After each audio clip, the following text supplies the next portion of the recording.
Remember, everyone, Mr. Perfect Kurt Hennig was the greatest wrestler to ever live because nobody beats Mr. Perfect. Nobody. All right, everyone. Hello and welcome to episode 6 of Kurt Hennig Was the Best. Changed My Mind. I am your host, Steph.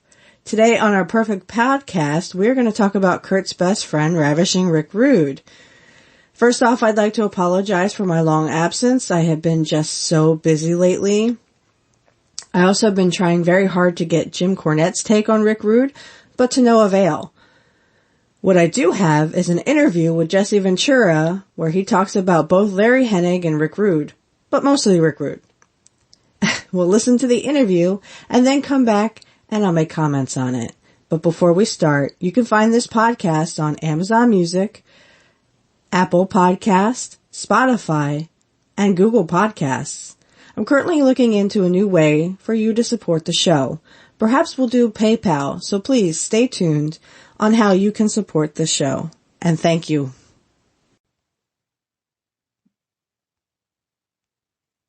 All right. Mr. Perfect, longtime fan of the show. Mr. Perfect, how you doing tonight? What's on your mind? Here I am. There you go. Well, I'll leave it up to Jesse. So I want to do 2 episodes here, one on Rick Rude and one on Larry Hennig. So which one would you like to talk about, Jesse?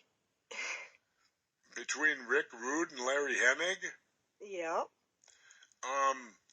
Why don't you have them meet in a match and I'll take the winner? I love your sense of humor. I don't know.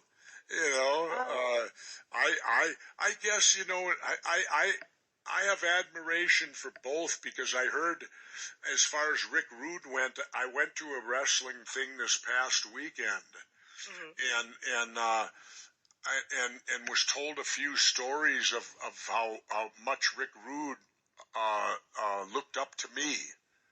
That was kind of interesting to hear, but then switching that way is nice, but then switching over to Larry Hennig I also like Hennig because Larry Hennig was one of the stars that I saw at a young age that was great and fun to watch when I was still a fan.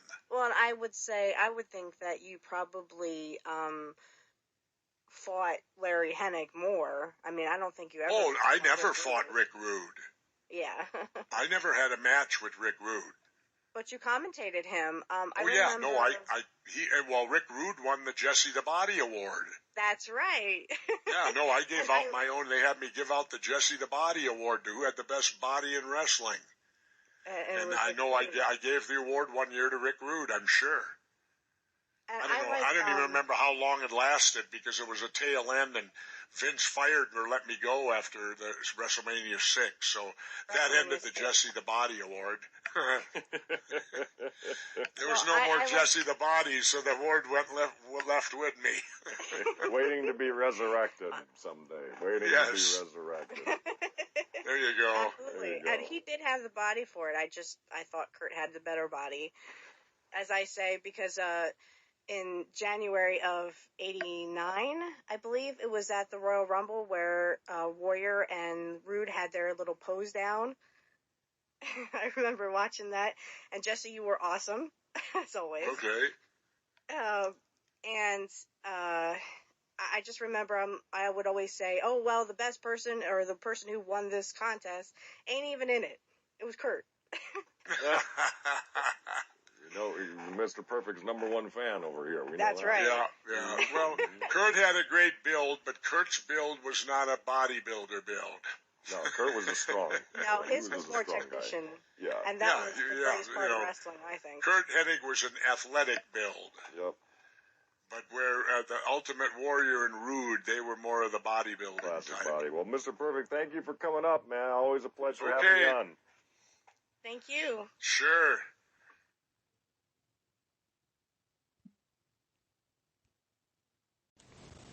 All right, so we're back. Just want to get a few jabs in here towards Jesse. At the time of this interview, it was a couple of months ago that I did this interview, and it was like I was first up. So I didn't get to talk very long to Jesse. And I really, at this point, I knew I was going to do an episode about Rick Rude and also about Larry Hennig because, hey, Curt Hennig was the best. So, in my mind, I think that I just kind of threw it out to the wind and let Jesse choose, the comment about he heard that Rick Rude admired him. I wish I could have heard those stories. Maybe I will try to get some more interviews, and we'll do a, Rick Rude revisit kind of thing. But let's just talk about a little bit about Rick Rude today, since the episode is dedicated to him. I was not really a big fan of Rick Rude because I was a child when he was Ravishing Rick Rude, which I'm guessing was supposed to be kind of like a Chip and Dale porn star kind of thing, gimmick.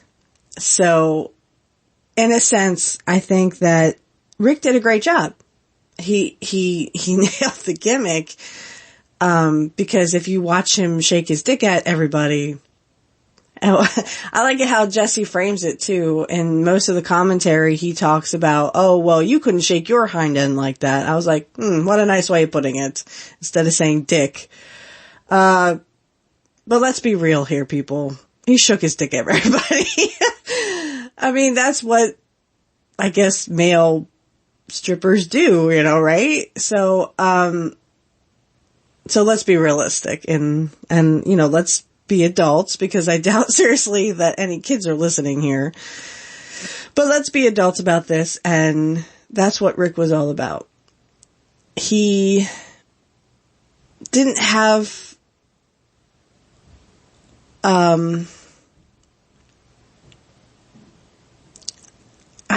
don't, because I was a child, even when Curt was in his prime in the WWF, I was, 3 years old in 89. So even then I was kind of like, okay, so there's a guy shaking his dick on TV. I really didn't know how to feel about Rick Rude. But we do get to the superpose down. I don't think Jesse really remembers any of that because it was more he was commentating.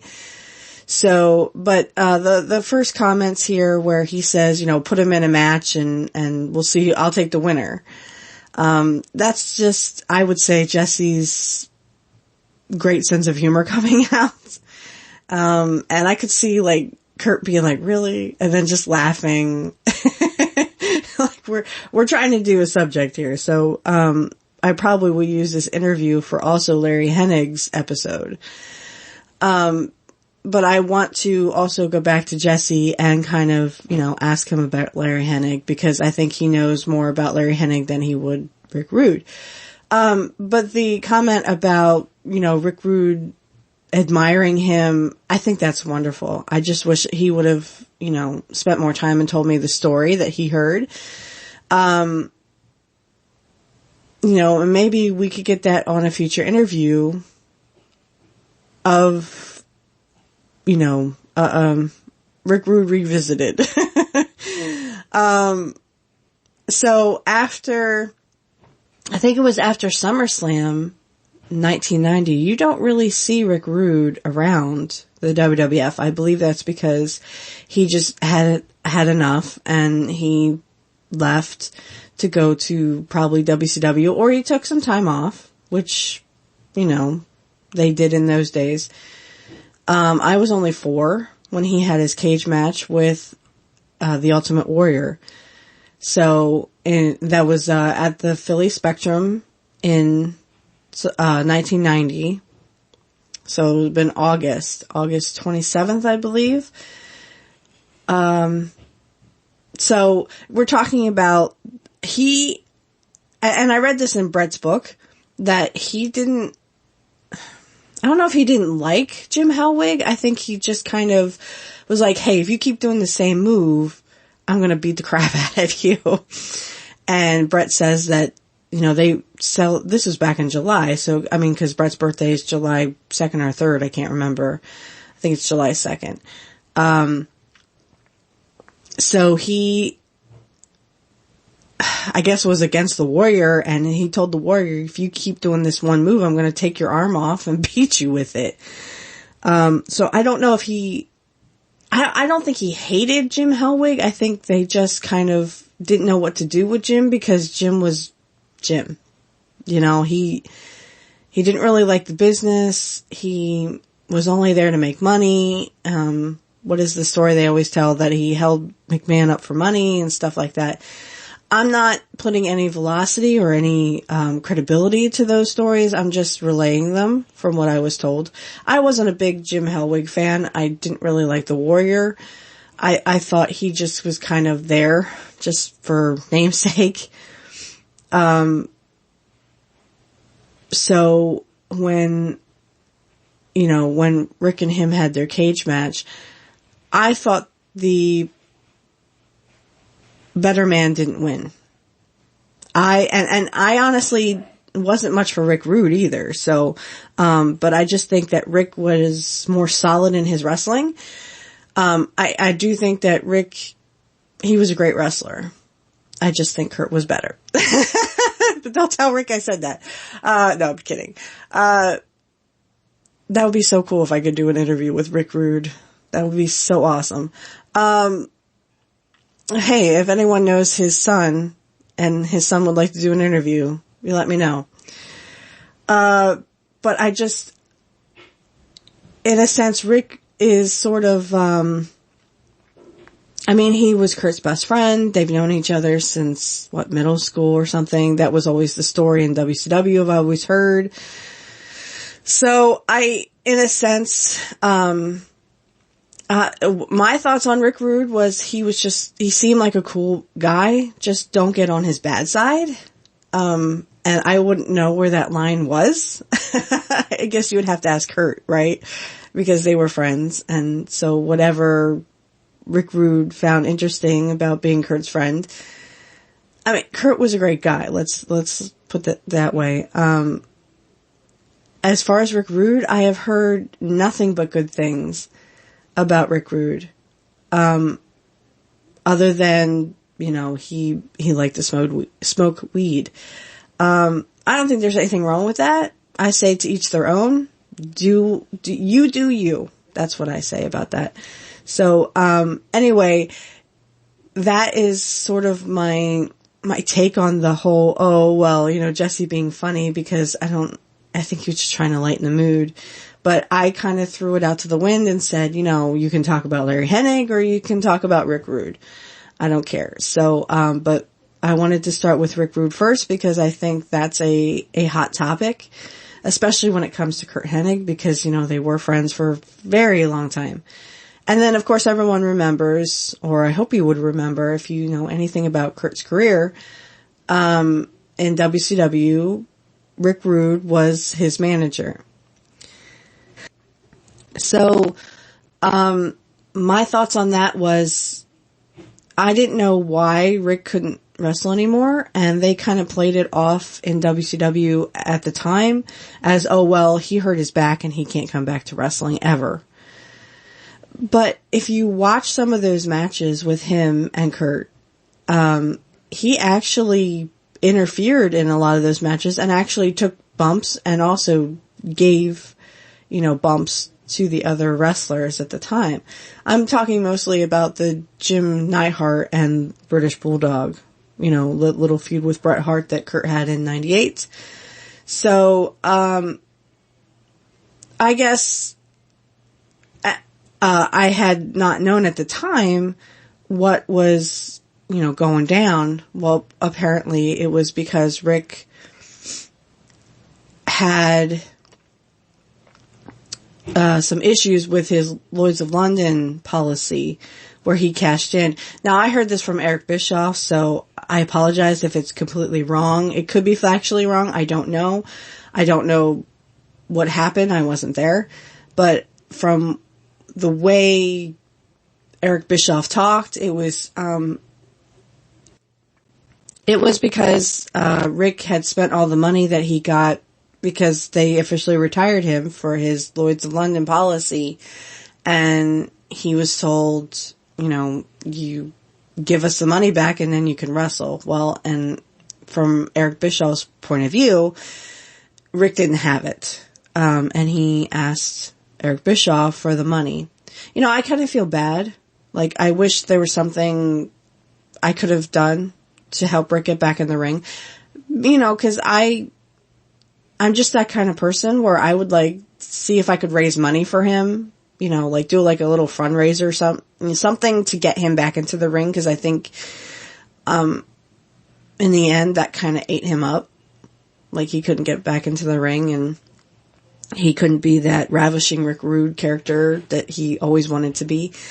And I just wish there was kind of something I could have done for him. Because he was friends with my favorite wrestler. So, and I'm sure if Kurt and I were friends, we could put our heads together and think of something and kind of like surprise Rick with it. I think that would be super duper awesome. And I would love to see Rick's face when we're like, hey, we have this money and, you can wrestle again. And, you can be free of Lloyd's of London, that kind of thing. So anyway, let's keep going. So at one point, Jesse talks about the Jesse the Body Award. I think that I had heard about that the first time, I think.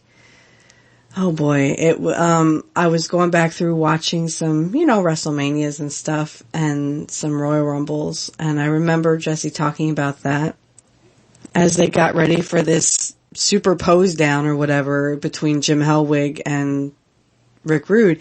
And this was like in 89. So I was like 3 years old. Okay. I doubt seriously I even knew what wrestling was then because I was only 3.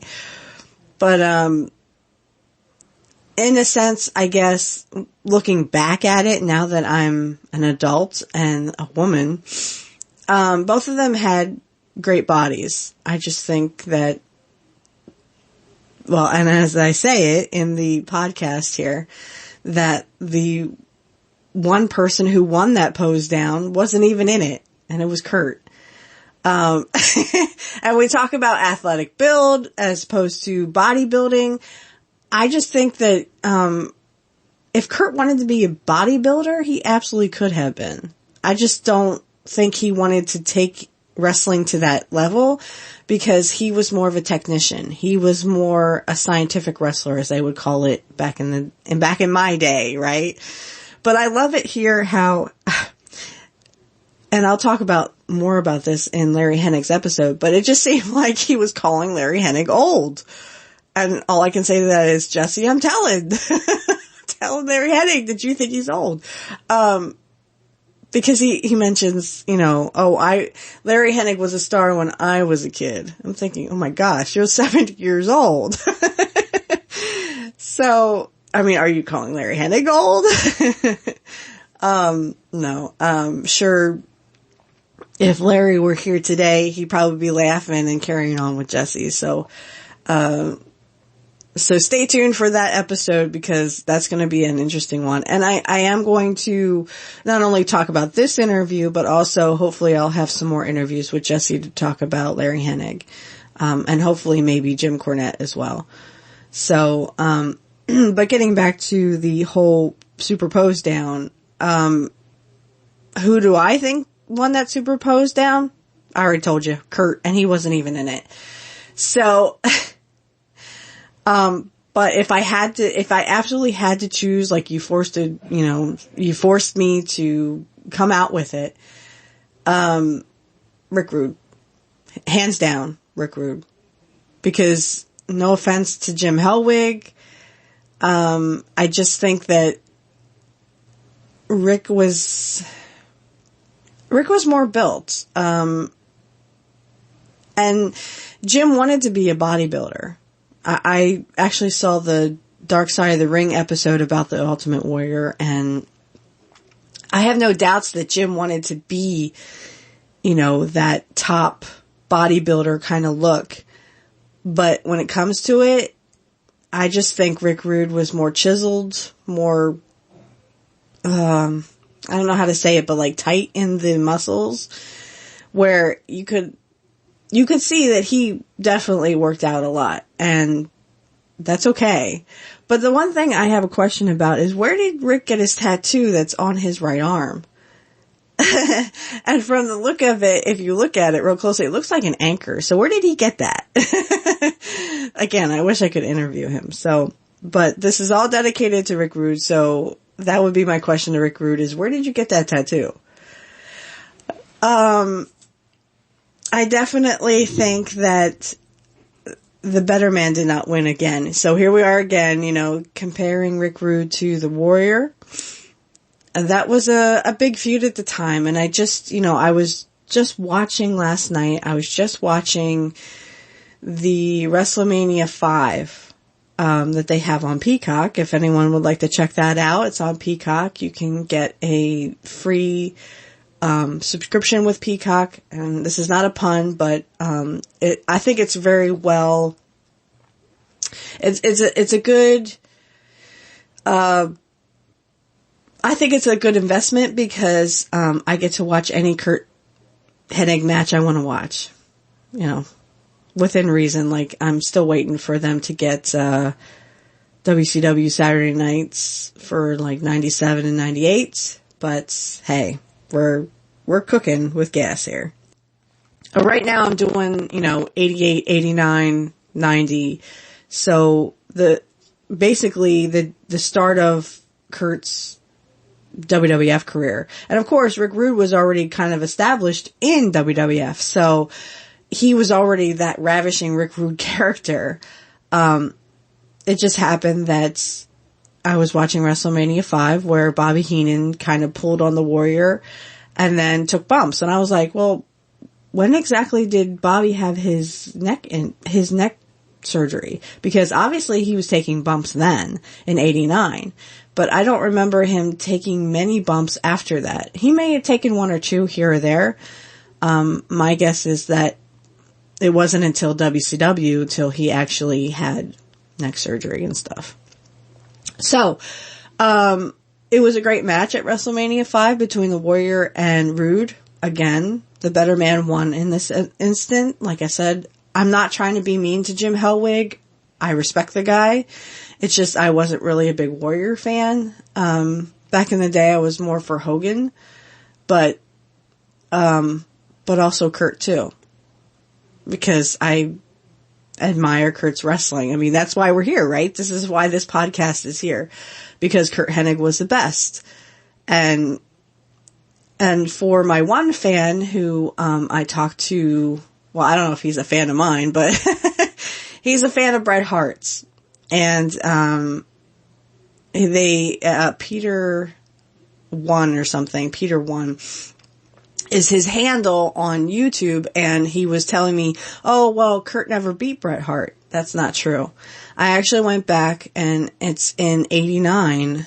I don't remember what month, but look on Peacock if you don't believe me. In 89, when it was, there's a primetime episode of Kurt versus Bret, and Kurt won because he rolled him up. Yes, he rolled him up and he had a handful of tights, but Kurt still won.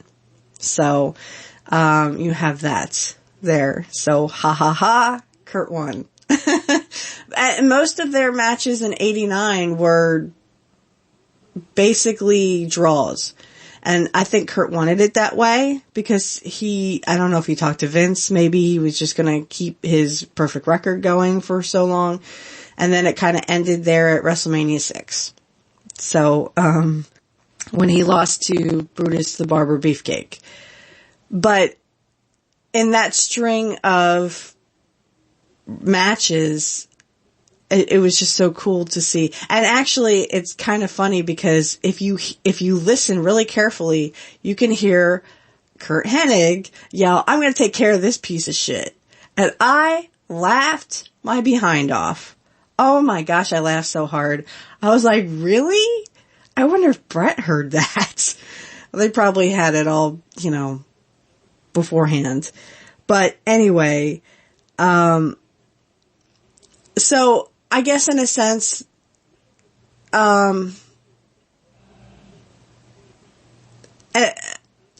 in a sense, I just like to say to that one fan that I have, or the one person I talk to on YouTube, haha, Kurt won. So you're wrong. Bret Hart was defeated by Mr. Perfect. It just was in 89. So, anyway, let's get back to Rick Rude because that's what we're here for. We're here for Ravishing Rick Rude. If we could go a little farther back, so, I think even before Kurt got there, it was probably around maybe the time that he did get there, but I think it was a little bit beforehand. So I'm talking like early 88 when I was 2. Like 1 and 2. I would have turned 2 in April of 88. So, but I want to talk about the Jake the Snake and Ravishing Rick Rude. Going back through some of those pay-per-views and some of those prime times, I'll tell you what, I have never wanted to see Rick Rude's bare behind, and yet we were always it seemed like every time we were subject to that because of Jake. You know? Like, thanks, Jake, I really didn't want to see that. Really? But there's a story, and like I said, this is all coming from Jake the Snake. You know, no one has ever, I guess, asked Rick Rude about this one rib, but apparently Jake the Snake ribbed Rick Rude, kind of meanly, I think. He had a girl that Rick Rude was going to kiss go down on Jake, and something about before you spit, you let Rick Rude know that you did this when you kiss him tonight. And I was just like, oh my God, that's horrible. But I laughed about it because it is kind of funny. But I just wonder what Rick Rude thought about that. He probably wanted to kill Jake. Let's keep it honest. He probably wanted to kill Jake. But the whole, like, Jake the Snake and the whole feud, even with Jake's wife at the time, Cheryl Roberts, I don't know why they would get her involved. I guess maybe she wanted to be involved. I don't know. But I do know that, Rude was just so funny. When they talk about, well, I know Jesse commentates the one episode of, it was Survivor Series 88, and he talks about Cheryl Roberts. Who do you think Cheryl Roberts would be in the corner of this time? I think she's gonna go home with Rick Rude. I was like, ugh, Jake will kill him. I don't know. I don't know that whole situation, but I do remember the feud, and it just seemed like every week someone was pulling Rick Rude's pants down so that we would see his bare behind. It's like, thank you, didn't want to see that. But that's my take on that. You know, he mentions the superpose down. I honestly think that Kurt won. And he wasn't even opposed. He wasn't even in the pose down with the Warrior and Rick Rude, but I still think Kurt won. Yes, Kurt had an athletic build, and I think Kurt did more bodybuilding towards like the ends, because if you could see, he kind of got like, I don't know, I don't want to say more muscular, but Kurt seemed to be hitting the gym a lot, because he seemed bigger in the upper body of him in WCW. So when he was, I say like 98, 99, when he did the West Texas Rednecks thing, you could see him that he was really kind of like really taken to the gym. So I admire Kurt for that. I mean, it just seemed like he always wanted to be like that, but he was fine. His body type was fine because he was athletic. You know, he was a scientific wrestler. He was a technician. He was the greatest wrestler to ever live. And I know people are gonna, you know, oh, what about Rick Rude? Rick Rude, he was a good wrestler. He was a great wrestler. He just wasn't Kurt Hennig. Sorry, Rick, but no. And I wouldn't want to turn friends against each other, so I'm sure, and you know what's funnier is I wish I could talk to Rick and ask him about the ribs that Kurt would do to him. Because I know, everybody knows that if you were friends with Kurt, you probably were going to get ribbed. It doesn't matter who you are. If you are friends with Kurt, I'm sure Wade Boggs got ribbed, right? Because him and Kurt were friends. I mean, Wade talks about the time where Kurt saved him when they were hunting. And I'm sure Kurt would be like, oh, stop acting like such a girl. But I did see that interview. No, but I do think Rick Rude was a good wrestler. I wish he could have wrestled in WCW. I know he did before he hurt his back and stuff and before all this Lloyd's of London stuff. I just kind of wish that when he was with Kurt in 98 and part of 99 too, I think, or maybe it was just 98, but when he was 97, 98. So in WCW, I just wish, there was something we could kind of have done for Rick to kind of get him back into that ring. Cause I think Ravishing Rick Rude in WCW, if he was a wrestler, not a manager, because he was Kurt's manager. But if he had been, wrestler Ravishing Rick Rude instead of a manager, I think you would have seen Rick, back better than ever. And I'm not just saying that because he was Kurt's friend. I'm just saying that you would have seen a guy who would have been on top of his game, just like Kurt was in WCW.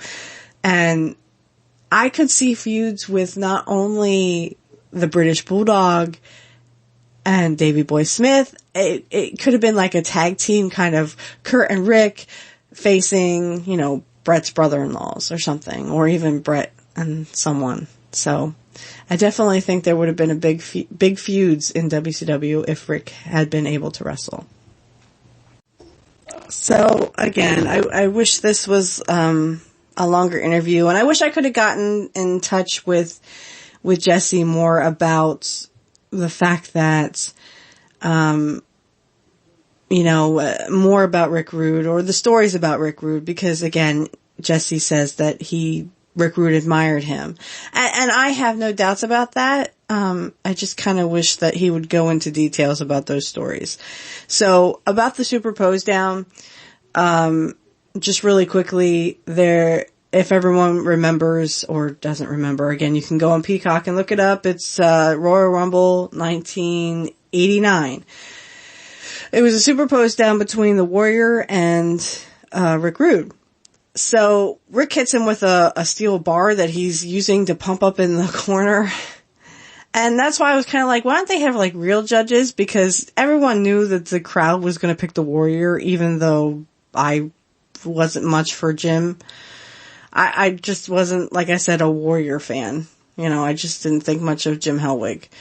And rightfully so. It ends up that, the Dark Side of the Ring and stuff was, kind of like Jim turned out to be someone who shouldn't have been admired, and Brett too. Brett talks about it in his book that he made a Make-A-Wish kid wait for like ever to see him, and he was like the big hero. So I don't really think much of Jim Hellwig, and I guess my inklings were correct even when I was smaller.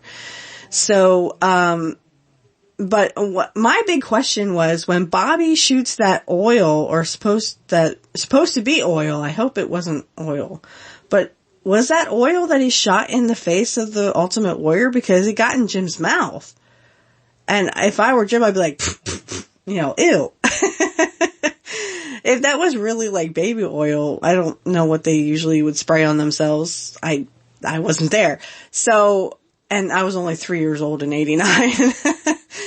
But yeah, I was like, I would have been like, ew, I hope that's not real oil. Ugh. But again, this is going to be a really short interview. I wish I could do more on Rick Rude, and, if anyone knows how to get in touch with his son, I would be more than happy to do an interview with Rick's son.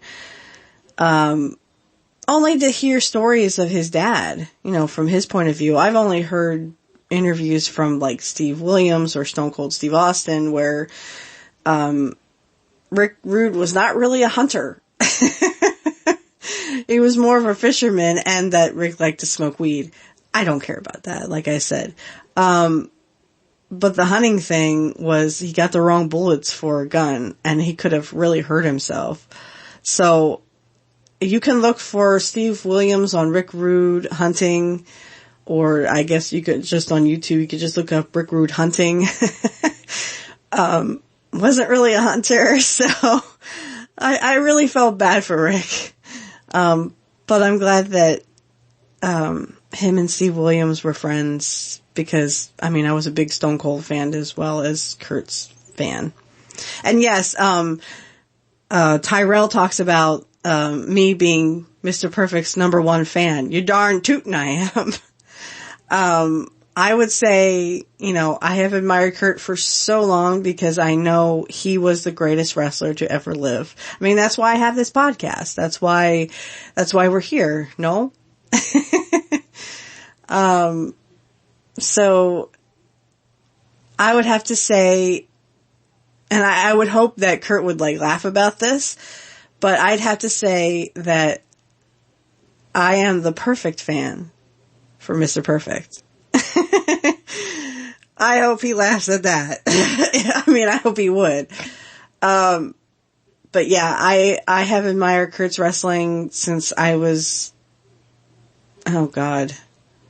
since I was smaller, since I saw him against Kerry. And I heard something very interesting, not to get off topic because this is about Rick Rude, but not to get off topic, but I heard something on Jim Cornette's podcast that shocked me to my absolute core. Well, no, it wasn't Jim Cornette. It was Jeff Jarrett. Jeff Jarrett's podcast. I think it's called My World, according to Jeff Jarrett. You might want to check that out. But they talk about Kerry having a false foot. Kerry, as in Kerry Von Erich. Yes, you heard that right. Kerry Von Erich had a false foot. And he would shower with his boots on. And apparently you could see from the way Kerry walked that something was off. Oh, I've never paid attention to Kerry that much. So now I'm going to go back. I'm going to watch the 1990 SummerSlam. And I'm going to watch Kurt versus Kerry. And I'm going to watch Kerry walk. Because I've never heard of this. And I'm like, why is everyone picking on Kerry all of a sudden? Afterwards I heard, Jim Cornette say that Kerry used to write finishes on his hand. What is this pick on Kerry week? Jeez. Did wrestlers do that? Or is it just only Kerry? Were there certain wrestlers that would write stuff on their hands so they could remember stuff? I don't know. I'm not a wrestler, so I don't know what it's like to be out there in a wrestling ring. I do know that, Lex Luger did an interview with someone and said that Kurt forgot WrestleMania 9. I was like, how? But like Jim Cornette said, we all have brain farts at one point, and I think that from the way Lex Luger was talking, it wasn't a rib. Kurt wasn't ribbing him, though I don't know. Lex Luger could just be saying that. But I would have loved to ask Kurt, were you really ribbing him? Because he seems to think you weren't. But if you watch WrestleMania 9, I honestly don't see where he could have forgotten anything. Maybe they just called out moves. Maybe he was just like, I totally forgot what we were doing. Let's just call out moves. I could see Kurt saying that because he was very, Lex Luger described it as he was, caffeinated up. So like he was very, he had a lot of caffeine in him, I guess. And the excitement of WrestleMania, and they were in Las Vegas. They were outside. I don't know. That's just, and like I said, this is all coming from Lex Luger. I don't know if Lex Luger is a liar or not. So, again, I'm not giving credibility to anything. I'm just saying this is what I've heard. But, I wonder, if Rick Rude would also call out matches, or if he would, not call out matches, call out moves. Because that seems to be like a pattern. Like even Jesse kind of admitted in his interview that they would call out moves and they would talk about the match. But like I also heard stories of like where Macho Man Randy Savage would write everything down. I mean, like every single move you would do with him, it was written on a piece of paper. He would say, you, me, and this is what we would do. I don't know if a lot of wrestlers were like that, but I do know that I think, it's probably more like Jesse, where Kurt and Rick Rude would talk about their matches beforehand, and then they also would call out moves. I don't know if they would call out themselves or if they would have their opponents call out. But I'd like to think that maybe they just called them out, depending. But I love that match with Kerry because, there's another match with Kerry that I absolutely adore because Kurt breaks character for 2 seconds. 2 seconds! And it's because Kerry, his nose started bleeding. And if you, is that the Maple Leaf? I think it was right out, right after SummerSlam. I don't know how far after SummerSlam it was, but, if you ever want to look for it on YouTube, I think it's, all you have to do is look up, Maple Leaf Kurt versus Kerry, or Mr. Perfect versus the Texas Tornado. But Kurt just breaks character for 2 seconds. He's like, you okay? You can kind of see him mouth, you okay? And, like, I guess cause he saw, if you look, there's blood on Kurt's arm. And I guess he was like, I'm not bleeding, so what's going on here? And you kind of hear, you okay? And you hear Kerry go, yeah. 2 seconds. He broke character for 2 seconds. And then Kerry, hits him in the stomach. And then they're back to, I'm Mr. Perfect and you're the Texas Tornado. You're my enemy. So, I love that match. And I love pretty much any match that Kurt had, especially with Kerry. And then I just don't think it was fair. Like in '89, there was, in fact, I have a notification dedicated to this. He's like, you can't do that. And talking about Hulk Hogan, you can't do that. There was this promos on Hulk Hogan. Hulk Hogan, I'm going to prove to you why I'm perfect and you're not. I absolutely love that promo. But I think it was axed because I don't think Hogan, I don't know if it's like Hogan didn't see Kurt in his league or what, but Kurt was over his league. Because Kurt was more the technician and Hogan seemed to think he was bigger than he was. So I don't know. You can come to your own conclusions, but anyway, this is for Rick Rude. This is not for anything else. This episode was only dedicated to Rick Rude. So, wherever Rick Rude is, I hope, and I wish he could, kind of see that we would do something dedicated to him. And like I said, I wish really we could have done something to get him back into the ring. Like a fundraiser or something. If we had known that, Rick was having issues with Lloyd's of London, I would have loved to just say, the heck with Lloyd's of London. Let's just raise money and we'll get you back in the ring. I don't know why we couldn't do that. I think Rick would have been, more accepting of that. And I definitely think that Rick's life probably would have been extended if we had done that. Because I just want to say that it totally ate him up that he couldn't be in wrestling anymore. And I think sort of maybe that kind of happened to Kurt as well. Maybe he kind of ate him up that he couldn't be in wrestling anymore.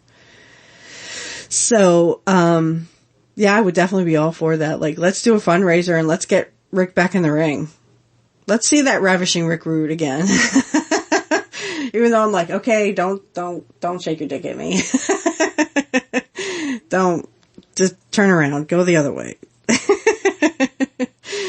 But I would definitely say, I mean, and that's why this podcast exists, that I'm definitely the number one fan of Curt Hennig. And if anything, this podcast is to make Curt smile, that there is someone out there that was his big fan and that would cheer for him, whether he was heel or babyface or whatever, or would do anything, you know, if he wanted to get back into the ring, would do anything to get him back into the ring, or just in wrestling in general, because it was Curt's life and he did it perfectly. Sorry, the pun. I know. You want to like moan about that, but hey, truth is the truth. Curt was the greatest. That's why this podcast exists. But I didn't want to do like a copyright kind of thing, like the Perfect Podcast. If Curt was still alive, I think that would be his thing. You know, that would be the name of his podcast, would be the Perfect Podcast. I could definitely see Curt having a podcast. And he'd be great at it too. You know, not only is he a ring general, but he'd be great at podcasting, even if he didn't know what it was at the time. So I hope you guys stay tuned. Like I said, I want to do something on Larry Hennig, you know, Curt's father.